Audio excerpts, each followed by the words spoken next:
నన్ను బలపర్చు క్రీస్తు యందు నేను సమస్తము చేయగలను. దేవుడు మన పక్షమునుండగా మనకి విరోధి ఎవడు? Amen, amen. Praise Lord. Hallelujah. రండి వెళ్దాం, త్వరగా కొన్ని వచనాలు చదువుకుందాం. యోహాను సువార్త 16వ అధ్యాయం. యోహాను సువార్త 16వ అధ్యాయం 25వ వచనం చదువుకుందాం. 25 వార్త 16వ అధ్యాయము 25వ వచనం. యోహాను సువార్త 16వ అధ్యాయము 25వ వచనము. ఈ సంగతులు గూఢార్థముగా మీతో చెప్పుకుని, అయితే నేను ఇక ఎన్నడూను గూఢార్థముగా మీతో మాట్లాడక తండ్రిని గూర్చి మీకు స్పష్టముగా చెప్పు గడియ వచ్చుచున్నది. హల్లెలూయా. ఆల్రెడీ చెప్తున్న విషయం ఏంటండి? 15వ అధ్యాయంలో మనం చదువుకుంటున్నాం. నేను నా తండ్రి యొద్ద తెలుసుకున్న సంగతిలో మీతో చెప్పాలి. అదే కదా చూస్తున్నాం. దాసుడు తన యజమానుడు చేయు దానిని ఎరుగడు గనుక ఇక మిమ్మును దాసులని పిలవక స్నేహితులని పిలుచుచున్నాను. ఎందుకనగా నేను నా తండ్రి వలన వినిన సంగతులను మీకు తెలియజేసి తిని. నా తండ్రి దగ్గర నేను ఏవేవి విన్నానో అవి మీతో చెప్పడం కోసం. మీరు ఇక మీదట దాసులు కారు, మీరు స్నేహితులు. ఇలా చెప్పిన తర్వాత ఇప్పుడు 16వ అధ్యాయంలో చెప్తున్న మాట, ఈ సంగతులు మీకు గూఢార్థముగా నేను మీతో చెప్పి తిని, అయితే నేను ఇక ఎన్నడూను గూఢార్థంగా మీతో చెప్పను, మాట్లాడను. ఎందుకు? తండ్రిని గూర్చి మీకు స్పష్టముగా తెలియజేసే గడియ వచ్చిందట. హల్లెలూయా. అర్థమవుతుందా? చూడండి, శిష్యులుగా ఉన్నప్పుడు నేను ఎవరని ప్రజలు అనుకుంటున్నారు అని అడిగినప్పుడు శిష్యులే చెప్తున్నారు, కొందరు ప్రవక్త అనుకుంటున్నారయ్యా, కొందరు ఇర్మియా అనుకుంటున్నారయ్యా, కొందరు ఏలియా అనుకుంటున్నారు, కొందరు ఏమో మరి ఎలా అనుకుంటున్నారట, చనిపోయిన యోహాను తిరిగి లేచి వచ్చేసాడని అనుకుంటున్నారట. ఇద్దరు సమకాలికులుగానే ఉన్నారు కదా. బాప్తిస్మ ఇచ్చిన యోహాను బాప్తిస్మం ఇచ్చాడు కదా యేసయ్యకి. మరి బాప్తిస్మ ఇచ్చిన యోహాను చనిపోయింది ఎప్పుడు? తిరిగి పుట్టేసింది ఎప్పుడు? వచ్చేసింది ఎప్పుడు? కళ్ళ ముందే జరుగుతున్నా సరే వారు అనుకున్నదే సత్యం అనుకుని కదులుతున్న కాలం అది. ఆ కాలమే కాదు, దానికంటే ఇంటెన్సిటీ పెరిగిన కాలంలో మనం ఉన్నాం. అన్నిట్లో, అన్ని ఏరియాల్లో. అలాంటి సమయం పేతురు వచ్చి నువ్వు దేవుని కుమారుడు అయిన క్రీస్తు అని చెప్పగానే చెప్పిన మాట ఏంటి? నా తండ్రి నీకు బయలుపరచెను. హల్లెలూయా. రక్తమాంసములు నీకు చెప్పలేదయ్యా. అంటే తండ్రి ఎదురు చూస్తున్నారు నానా. తండ్రి ఎప్పుడెప్పుడు కలుద్దామా, ఎప్పుడెప్పుడు నా బిడ్డల్ని కలుద్దామా అని వెయిట్ చేస్తున్నారు. ఆయన అభిలాష, ఆయన అభీష్టము కొలస్సీ పత్రికలో చదువుతాం మనం. ఎలా? తండ్రి తన కుమారుని రక్తం ద్వారా సంధి చేయాలని, మనతో సంధి చేయాలని ఆయన అభీష్టమైనట. సమాధానపరచుకోవాలని ఆయన ఆశట. హల్లెలూయా. ఈ ఏర్పాటు మన వలన అయినది కాదు, ఈ ఏర్పాటు దేవుని వలన అయినదిమా. ఇది జగదుత్పత్తికి ముందే జరిగినది. ఇప్పుడు మనం ఆ అడుగు జాడల్లో నడిస్తే చాలు. ఆయన ఎక్స్పెక్ట్ చేస్తున్నది చేయగలిగితే చాలు, ఆయన చెప్పినది చేస్తే చాలు. ఈ మధ్యలో మనం డైవర్ట్ అవుతామంటే కారణం ఒకటే, మన నచ్చినట్టుగా చేయడం వల్ల, అంతే. ప్లీజ్ ఈరోజు క్లారిటీ తెచ్చుకుందాం. ఏం చేయాలి? ఆయన చెప్పినట్టుగా చేయాలి. మనం ఎక్కడ డైవర్ట్ అవుతున్నామంటే మనకి ఇష్టం వచ్చినట్టుగా చేయడం వల్ల మాత్రమే.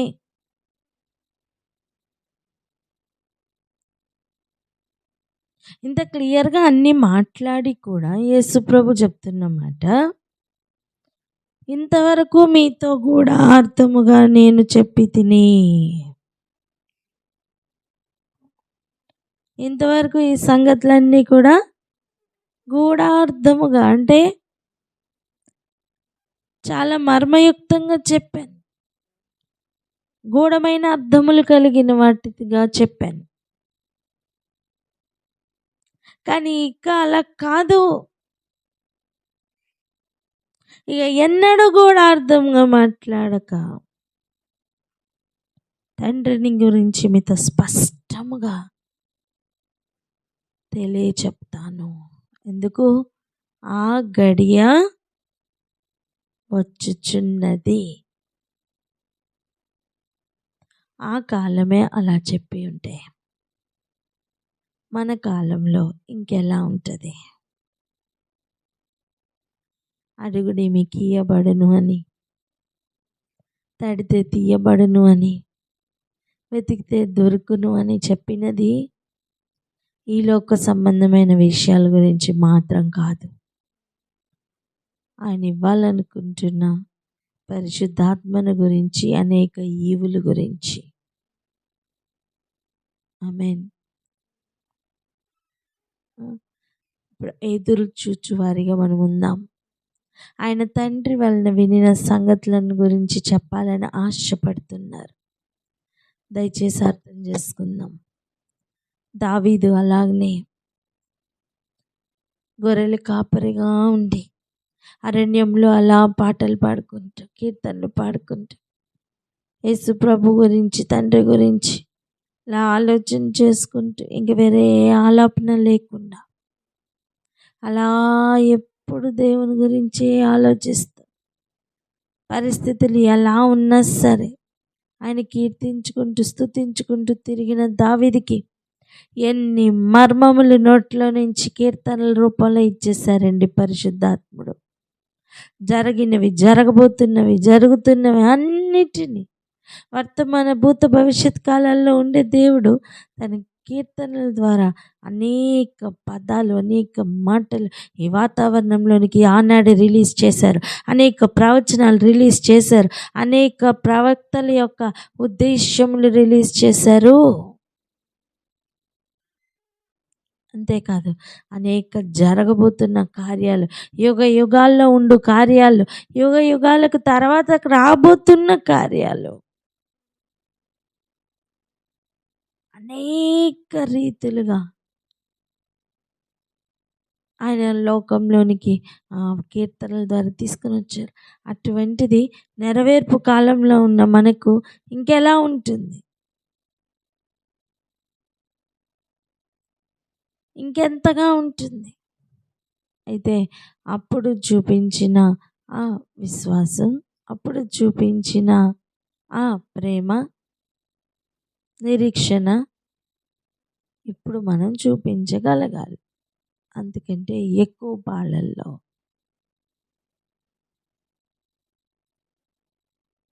ఎందుకంటే తండ్రి తను తాను బయలుపరుచుకుంటున్న కాలం ఇది.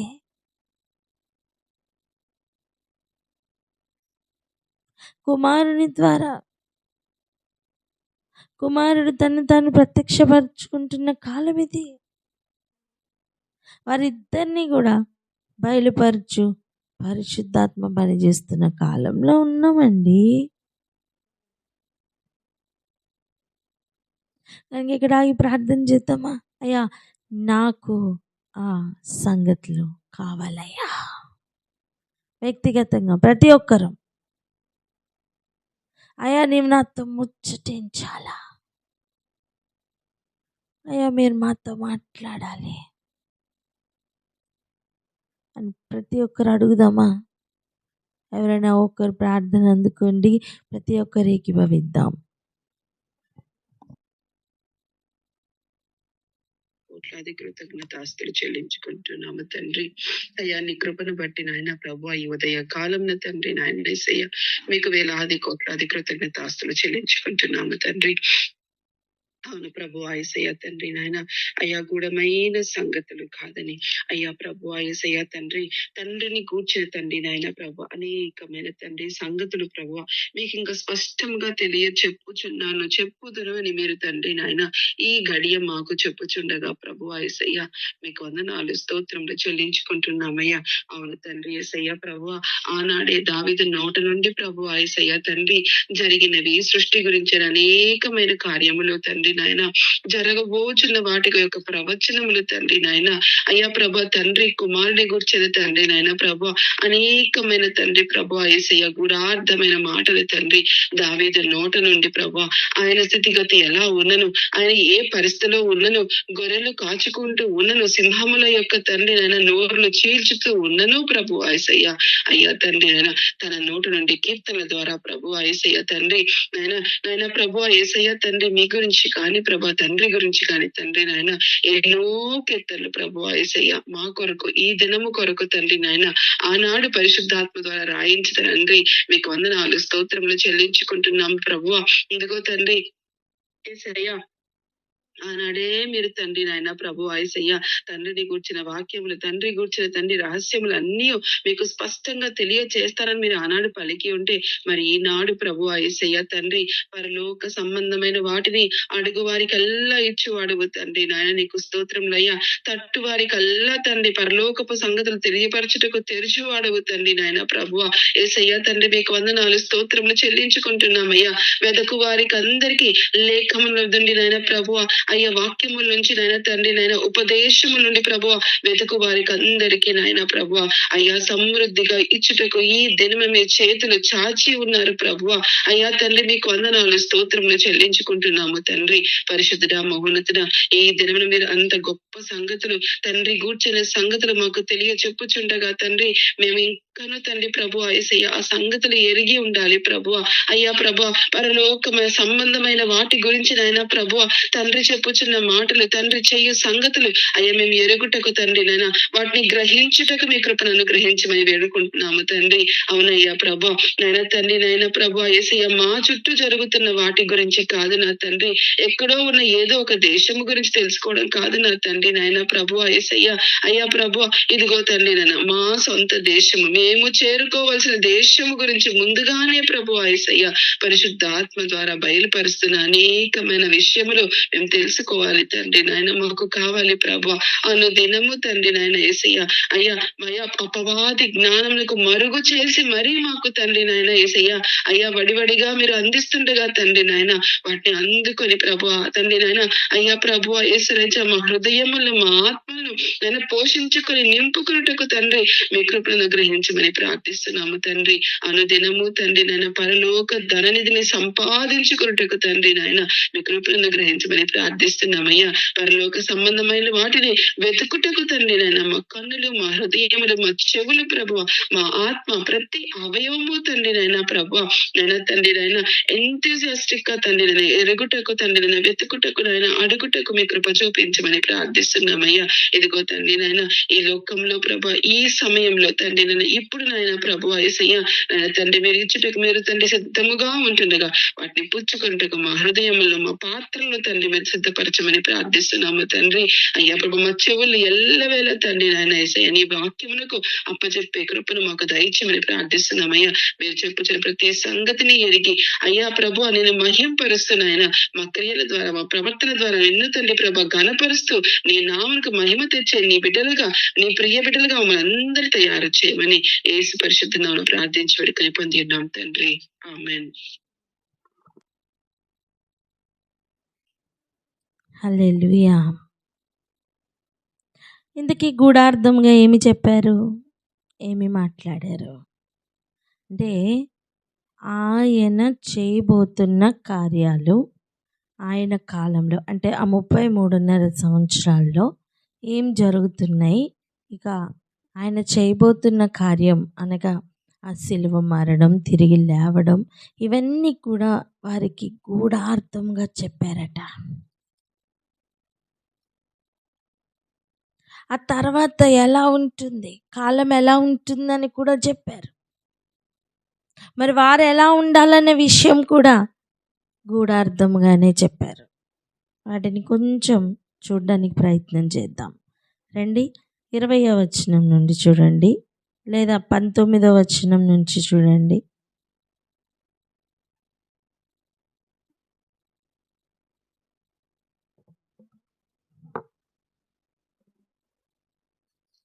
యోహాను సువార్త 19వ వచనం నుండి. వారు తన్ను అడుగుగోరుచున్నారని యేసు ఎరిగి వారితో ఇట్లనెను, కొంచెము కాలమైన తరువాత మీరు నన్ను చూడరు, మరి కొంచెము కాలమునకు నన్ను చూచుదరని నేను చెప్పిన మాటలను గురించి మీరు ఒకరితో ఒకడు ఆలోచించుకొనుచున్నారా? మీరు ఏడ్చి ప్రలాపింతురు కాని లోకము సంతోషించును, మీరు దుఃఖింతురు గాని మీ దుఃఖము సంతోషమగునని మీతో నిశ్చయముగా చెప్పుచున్నాను. ఇక్కడ చూడండి, ఆయన ఎటువంటి విషయాలను మాట్లాడుతున్నారు.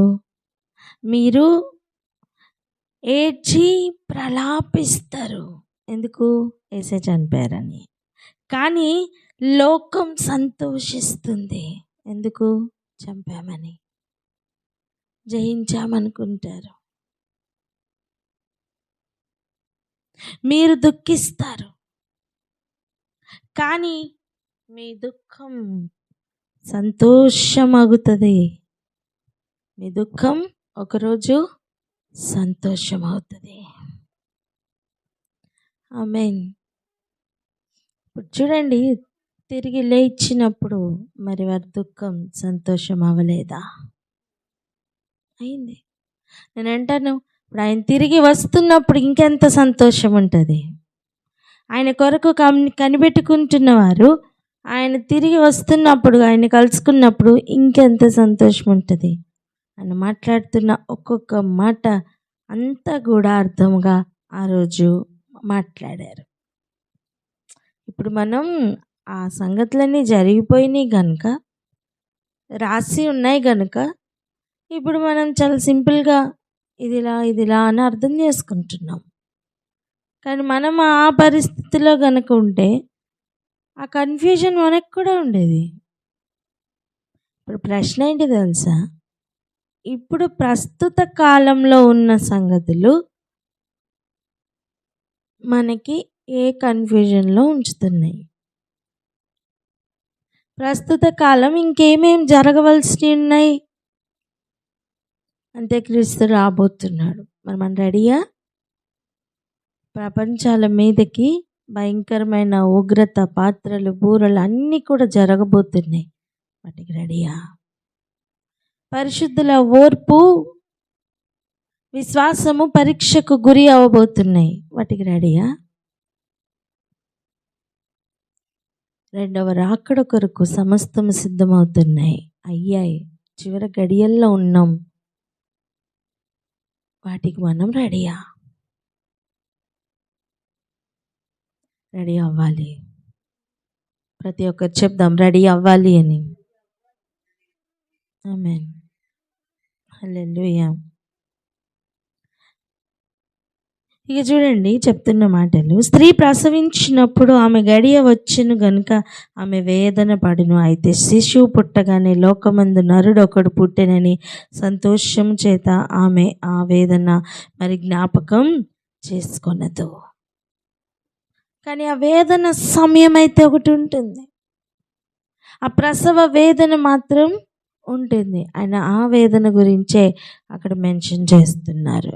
కానీ నిరీక్షించవలసినది మాత్రం పుట్టబోతున్న కుమారుడు గురించి. ఎలాగైతే పుట్టిన తర్వాత అక్కడ ఆ వేదన అంతా మర్చిపోయిన సందర్భం ఉంటుందో, అలా ఇప్పుడున్న ప్రస్తుత కాలంలో ఉన్న ఈ సమస్యలన్నీ తొలగిపోయి, ఇదిగో శిశువు పుట్టిన తర్వాత అన్నీ ఎలా మర్చిపోతామో అలా కావలసినది, రావాల్సినది, జరగవలసిన కార్యము జరిగిన తర్వాత వేదనలన్నీ మర్చిపోతామని చెప్పకనే చెప్తున్నారు. ఒక పోలికగా అక్కడ వేదనల గురించి చెప్తున్నారు. అటువలనే ఎటువలనే ఎలాగైతే సడన్గా స్త్రీకి ప్రసవ టైం వచ్చినప్పుడు ఆ వేదనలు స్టార్ట్ అవుతాయి, అటువలనే మీరును ఇప్పుడు దుఃఖపడుచున్నారు, కానీ మిమ్మను మరలా చూచెదను, అప్పుడు మీ హృదయం సంతోషించును. మీ సంతోషమును ఎవడును మీ యొద్ద నుండి తీసివేయడు. నిజానికి ఈ మాటలు ఆనాటికి ఎంత యాప్ట్గా ఆయన శిలువ మరణం గురించి సరిపోయాయో, ఇప్పుడు రాబోతున్న ప్రసవ వేదన కాలం, రాబోతున్న శ్రమల కాలానికి కూడా ఈ మాటలు అంతకంటే ఎక్కువగా ఓదార్పునివ్వబోతున్నాయి. ఆమేన్.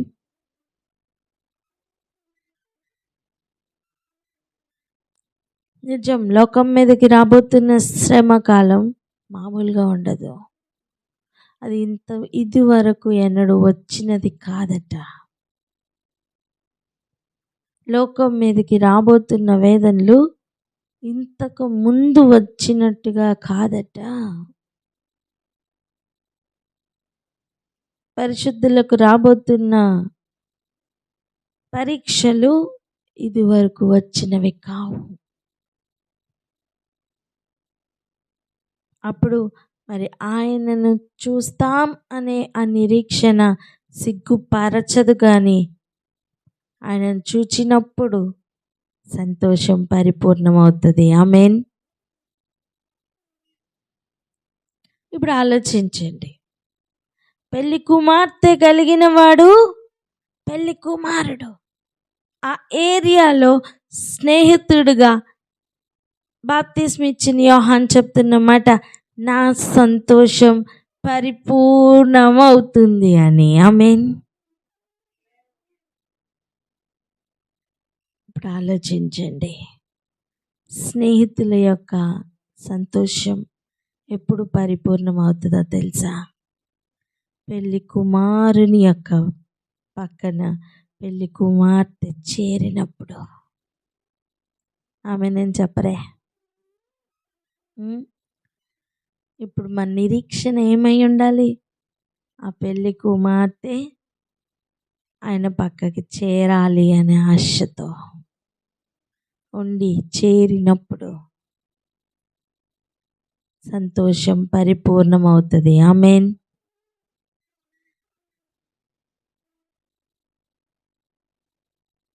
మనందరి సంతోషం ఎప్పుడు పరిపూర్ణతలోనికి వెళ్తుంది తెలుసా? అప్పుడు. ఇప్పుడు శ్రమ పొందుతున్న ప్రతి హృదయం సంతోషమును పొందబోతుంది, అది కూడా పరిపూర్ణమైన సంతోషం. 2 సందర్భాలు ఇందులోనే ఉన్నాయి.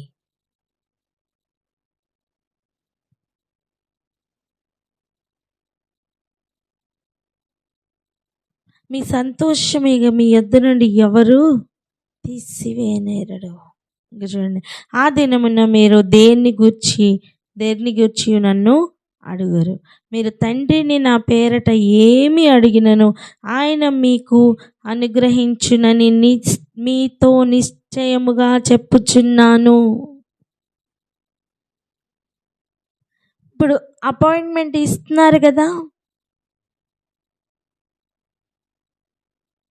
మిమ్మల్ని పిలిచాను, నేను ఏర్పాటు చేసుకున్నాను, మీరు నన్ను ఏర్పరచుకోలేదని. వాటిల్లో ఒక భాగమే కదా ఇది. చూడండి 15:16, మీరు నన్ను ఏర్పరచుకొనలేదు, మీరు నా పేరట తండ్రిని ఏమి అడుగుదురో అది ఆయన మీకు అనుగ్రహించున్నట్లు మీరు వెళ్ళి ఫలించుటకును మీ ఫలం నిలిచి ఉండుటకును నేను మిమ్మను ఏర్పరచుకొని నియమించి తిని. అందులో ఒక భాగమే కదా ఇది.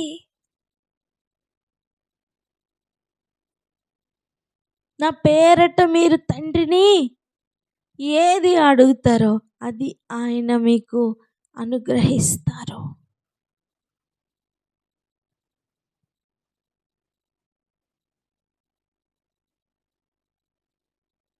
ఈ అనుభవాలు కావాలి, మనందరికీ ఈ అనుభవాలు కావాలి. ఆమేన్. ఇంక చూడండి, ఇదివరకు మీరేమీ నా పేరట అడగలేదు, మీ సంతోషం పరిపూర్ణమగునట్లు అడుగుడి, మీకు దొరుకును. వాగ్దాన పూర్వకంగా ఈ మాటలు రిసీవ్ చేసుకుందాం, ప్రార్థన చేసుకుందాం. ఆయనని తండ్రిని అడగడం నేర్చుకుందాం. విస్తరించి మాట్లాడడం ఆయనకి ఇష్టం లేదు. అన్య జనుల వలె విస్తరించి మాట్లాడడం ఆయనకి ఇష్టం లేదు. మనం ఏం అడగాలో పరిశుద్ధాత్ముడట మనకి ఏం అడగాలో తెలియదు గనుక, ఎలా ప్రార్థించాలో మనకి తెలియదు గనుక, తానే ఉచ్చరింప శక్యం కాని మూలుగులతో మన తరపున ప్రార్థిస్తున్నారట.